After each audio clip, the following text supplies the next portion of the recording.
ఈ కన్నప్ప ఆ పరమేశ్వరుడి ఆశీర్వదించాడు. దాదాపు 7-8 సంవత్సరాల నుంచి కష్టపడ్డాడు.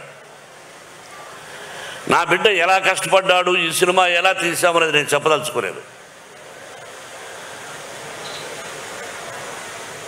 ఈ సినిమా ఎలా తీసాం, ఏం కష్టపడ్డాం వాళ్ళు చెప్పారు.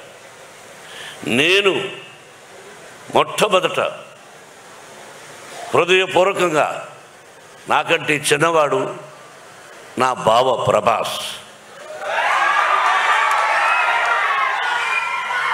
బావా అనుకుంటాం కొన్ని సంవత్సరాల నుంచి. విష్ణు అన్నాడు, అంటే నా సినిమాలో చేశాడు కాబట్టి చెప్పడం కాదు, చేసినా చేసి ఉండకపోయినా మానవత్వం, మంచి మనిషి, మంచి హృదయం ఉన్నవాడు ప్రభాస్. నేను మామూలుగా ఒకసారి ఫోన్ చేసి ఏం బావా అన్నా,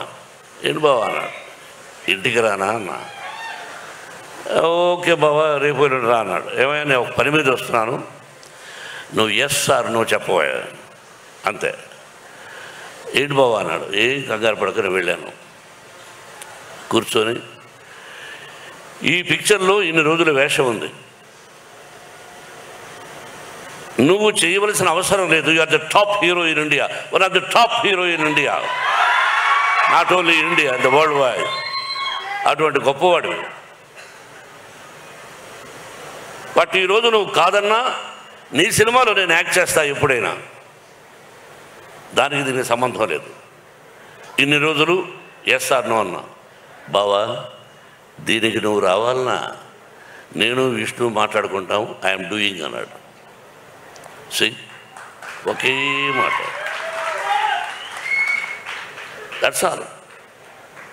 ఒకరోజు అలా వచ్చాడు, చేశాడు. ఇంతకంటే ఎక్కువ ప్రభాస్ గురించి చెప్పకూడదు.